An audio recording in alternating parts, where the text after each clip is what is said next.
আসসালামু আলাইকুম আপুরা ভাইয়ার অবস্থা দেখেন, গ্যাস নাই, সারাদিন নিবার হয়েছে। এই যে বাজি বসাইছি, পেঁপে বাজি, এই যে তরকারি রান্না করছি দেখেন, খুঁড়ি দিয়া লাকড়ি দিয়া, এই যে ডিম দিয়া আর পটল দিয়ে আলু দিয়ে রান্না করছি। আর দেন বাজি বসাইছি। আর বৃষ্টির জন্য বাইরে রান্নাও করা যায় না, একটু পরপরই গুড়ি গুড়ি বৃষ্টি আছে। গ্যাস নাই, যে সকালের থেকে গ্যাস নাই, কতক্ষণ মানুষ না খায় থাকে কোন। সারাদিন অপেক্ষা করে মাগরিবের নামাজ করে রান্তাছি।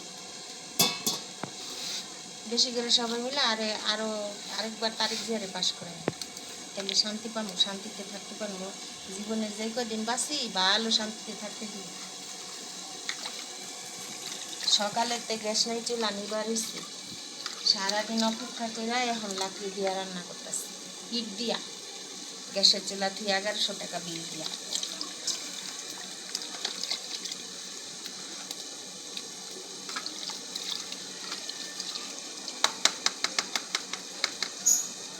এর এর আর কি, মানুষের এদের সুখী কয় না, চুলা নিবা থাকবো আর মানুষ সারাদিন না খায় থাকবো, আর মানুষ এই লাকড়ি দিয়ে ইট দিয়ে রান্না করবো, এটা তো ভালো সুখী।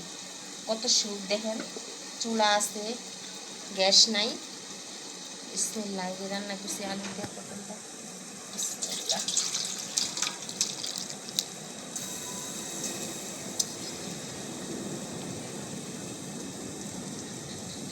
লাকড়ির চুলার রান্না একটু ধোয়া ধোয়া গন্ধ করে, কেমন জানি খাইতে পারি না। সারাক্ষণ গ্যাসের চুলার রান্না খাই অভ্যাস না, লাকড়ি দিয়ে রান্নলে কেমন জানি লাগে, একটু গন্ধ গন্ধ করে, ধোয়া ধোয়া গন্ধ করে।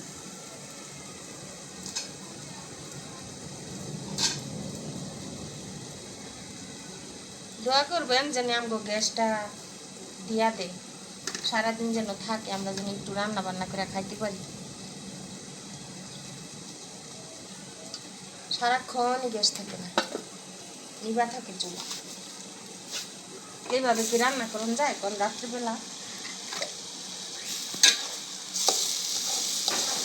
অন্ধকারে দেখি না কিছু না।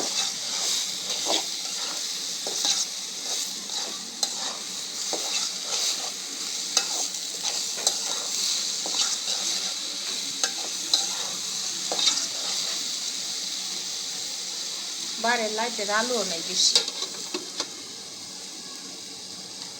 ওটা বেশি করে শেয়ার করে দিয়েন, লাইক দিয়েন।